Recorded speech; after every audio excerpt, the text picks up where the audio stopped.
So ஒரு conflict வந்து எனக்கு இந்த ஒரு விஷயம் மட்டும் சமுதாயத்துல வந்து எனக்கு வந்து மாத்தணும், so I don't agree with this அப்படின்னா வாட் யூ சே? ஆக்சுவலாக இந்த படத்துலையும் அதை டச் பண்ணுறாங்க.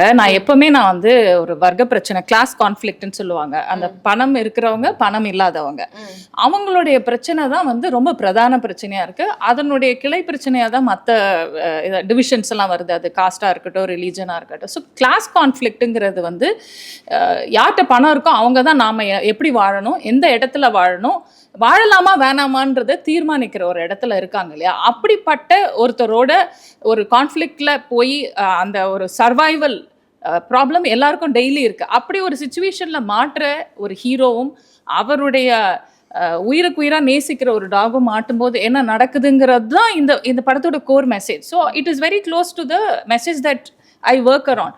ஸோ என்னை பொறுத்த வரைக்கும் அதுதான் வந்து எல்லாருக்கும் ஒரு சமமான இடம் இருக்கணும். அது வந்து மனுஷங்களுக்கு மட்டும் இல்லை, விலங்குகள் எல்லா உயிருக்கும் இந்த இடத்துல வந்து ஒரு சமமான இடம் இருக்கணும் அப்படிங்கிறதும் வந்து அவசியம்.